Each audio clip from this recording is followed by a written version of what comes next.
बहुत समय पहले एक गांव में एक रिक्शा वाला रहता था। उसका नाम सुदेश था और वो बहुत कंजूस स्वभाव का था। किसी पे खर्चा उठाने के लिए और किसी का खर्चा लौटाने के लिए वो बहुत कंजूसी करता था, पर दूसरों से हमेशा ज्यादा पैसे की उम्मीद करता है। सुदेश हर रोज सुबह ऑटो रिक्शा को चलाना शुरू करता था। गिराकी के लिए वो गांव के बीच के चौरस्ते पे एक ऑटो स्टैंड में अपने ऑटो के साथ ग्राहकों के लिए इंतजार करता था। आए हुए ग्राहक को अपने रिक्शा में बिठा के उनके चहीते स्थान पर छोड़कर दूरी के अनुसार पैसे लेता था।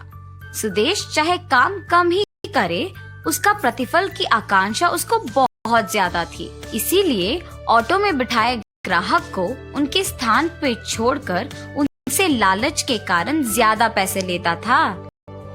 एक दिन ऐसे ही सुदेश ऑटो स्टैंड पे गिराकी के लिए इंतजार कर ही रहा था जब एक बुजुर्ग आके वहाँ के एक ऑटो ड्राइवर से कहते हैं, बाबू उस चौथे गली तक लेके जाओगे?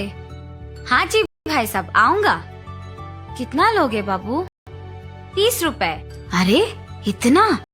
15 रुपए ही तो है। नहीं नहीं, दाम बढ़ गए भाई साहब, तुम नहीं तो कोई और ही सही, जाओ जाओ। ऐसे कहकर वहाँ से सुदेश के ऑटो के पास आकर उसे पूछते हैं कि चौथे गली के लिए वो कितना लेगा। अरे आप आइए तो सही, आप बस ऑटो में बैठ जाइए, मैं लेके जाता हूँ। और ऐसे सुदेश बिना दाम बताए उस बुजुर्ग को ऑटो में बिठा देता है। मंजिल आने पर जब उस बुजुर्ग ने 15 रुपए दिए तो उसको इनकार करके दूसरे ऑटो ड्राइवर के बताए 30 रुपए के दाम से भी बढ़कर 35 रुपए मांगता है।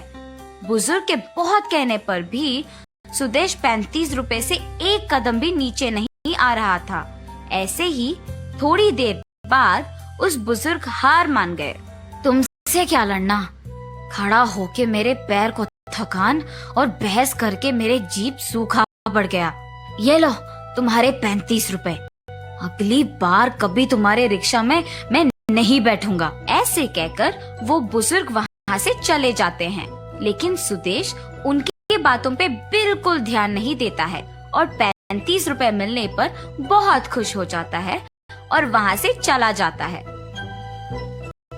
ऐसे ही हर रोज ऑटो स्टैंड पे आए हुए ग्राहक सुदेश के कंजूसी स्वभाव से अनजान उसके रिक्शा में बैठ जाते थे और बस उनका जेब खाली होना तो निश्चित ही था। इन सब से अनजान ऑटो स्टैंड के बाकी रिक्शा वाले, अरे सुदेश, क्यों हर रोज कम दाम पे ग्राहकों को बिठा के अपने ऑटो में ले जाते हो? सुदेश, इतना भोलापन भी अच्छा नहीं है भाई। ऐसे ही बाकी के रिक्शा वाले सुदेश के कंजूसी से अनजान उसे उसकी अच्छाई समझते थे, मगर वास्तविकता में सुदेश उसकी बुद्धि का गलत इस्तेमाल करके ज्यादा पैसे कमाता था। ये बाकी रिक्शा वाले नहीं जानते थे। अपनी कंजूसी से घर के खर्चों के लिए और बाकी खर्चों के लिए पैसे बचत करके रिक्शा में बैठे ग्राहक से दुगने दाम लेके जमाए हुए पैसों से एक नया ऑटो खरीदता है। नए ऑटो में स्टैंड पर आए हुए सुदेश को देख के बाकी रिक्शा वाले चौंक जाते हैं। ऐसे सुदेश के इतनी कमाई का क्या कारण हो सकता है, ये सवाल शुरू होता है। एक दिन उसी ऑटो स्टैंड के रमेश नामक एक ऑटो ड्राइवर से उसकी पत्नी, उस सुदेश से कुछ सीखो, आपके बराबर काम करता है फिर भी आपसे ज्यादा कमाता है, आप क्यों उसके जितना नहीं कमाते हो? उसी स्टैंड के एक और ऑटो ड्राइवर सुनील से उसकी पत्नी उसे खाकी शर्ट देते हुए, पता चला कि आप ही के साथ काम करता सुदेश ने नया ऑटो खरीद लिया। आप भी हो, किस लिए? आप भी सुदेश की तरह दाम बढ़ा के ज्यादा पैसे कमा सकते हो ना? ये कहकर उसे काम पर भेजती है। और उसके बाद रमेश और सुनील अपने ऑटो स्टैंड पे बाकी रिक्शा वालों के साथ अपनी अपनी पत्नियों के कहे बातों पे चर्चा शुरू कर देते हैं। सुदेश की सच्चाई बाहर आता है और उसके ऑटो में कोई नहीं बैठता है।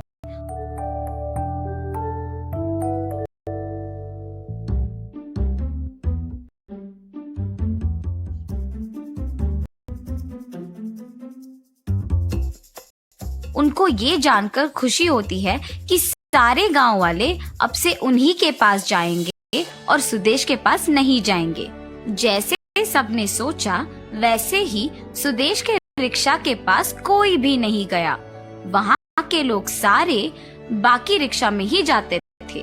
सुदेश की सच्चाई समझ में आने के बाद उसके स्टैंड वाले भी उससे बात करना छोड़ देते हैं।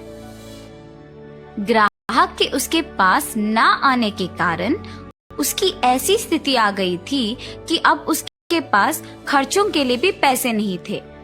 निरंतर बारिश के कारण ऑटो स्टैंड पे बाकी रिक्शा वाले नहीं रहते थे, लेकिन सुदेश वही रहता था। हर रोज ग्राहक के इंतजार में ये सोचकर कि बारिश के बहाने और किसी और रिक्शा वाले के ना होने पर वो अब ग्राहक से बहुत ज्यादा पैसे ले सकता है। लेकिन भारी बारिश में ऑटो चलाने के कारण उसका इंजन खराब हो जाता है और वो अपना ऑटो मैकेनिक को देता है ठीक करवाने के लिए। अपना ऑटो वापस लेने के वक्त पर, हाँ सुदेश, ये लो, हो गया काम, पूरा मिला के 4,000 रुपए है। क्या 4,000? पर तुमने तो कहा कि 1,500 में हो जाएगा। नहीं नहीं, ऑटो में और भी बहुत रिपेयर थे। मैं नहीं दूंगा, मैं भी तुम्हारा ऑटो नहीं दूंगा। पैसे देकर ही तुम इसे यहाँ से ले जाओगे। सबसे तो तुम 3 गुना ज्यादा दाम पे पैसे लेते हो और जब तुम्हारी बारी आई तो नहीं दोगे। ऐसे सुदेश और मैकेनिक बहस कर ही रहे थे जब उस मैकेनिक के पिता वहाँ आते हैं। सुदेश उन्हें देखकर, आपको मैंने कहीं तो देखा है। एक बार 15 रुपए को जब मैंने चौथे गली में छोड़ने के लिए कहा तो तुमने बाकी लोगों के जैसे 30 भी नहीं बल्कि 35 रुपए लेकर मुझे गली के अंदर यहाँ शेड के पास भी नहीं बल्कि गली के एकदम शुरुआत में छोड़ दिया। और जब मैंने कहा कि बस 10 ही तो कदम है तो तुमने कहा कि चल के जाओ। याद आया? हाँ हाँ याद आया। तो तुमने पहचान ही लिया मुझे। तुम्हारे समस्या का हल अब मैं बताता हूँ। सुनो, तुम्हारे कहे 1,500 नहीं और मेरे बेटे के कहे 4,000 भी नहीं। जो भी ऑटो के ठीक करने के खर्चे हैं उसका रसीद लिखेंगे। रामू, जो कुछ भाग भी तुमने खरीदे हैं उसके रसीद इधर दो बेटा। ऐसे कहके सुदेश के आंखों के सामने ही वो बुजुर्ग सारे रसीदों को दिखा के बिल लिखता है और बिल 3,800 का आता है। मेरा बेटा कभी झूठ नहीं बोलता है और ना ही कोई चाल चलाएगा। उसके किया का ही पैसा लेगा वो। उसके कूली के खर्चा 200 मिला के उसने तुम्हें 4,000 बोला था। अब ऐसे ही उस दिन के 35 रुपए का रसीद दे सकते हो तुम? उस बुजुर्ग के पूछे सवाल का सुदेश के पास जवाब नहीं होता है। ग्राहक के तुम्हारे पास ना आने के कारण बारिश में भी ऑटो चलाया तुमने और उसके कारण तुम्हारा ऑटो खराब हो गया। इतने दिन के बचत सारा एक दिन में खर्च हो गया। जिंदगी भी ऐसी ही है। गलती शायद तुम्हारी एक ही हो पर सब वही याद रखेंगे। इसलिए तुम्हारे ऑटो में कोई नहीं बैठ रहा और तुम्हारे पास आमदनी नहीं है।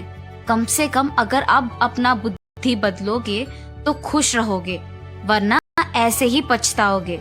उस बुजुर्ग की बातें सुनकर सुदेश को अपनी गलती का एहसास होता है और वो तब से ईमानदारी से ऑटो चला के अपना पैसे कमा के खुश रहता है।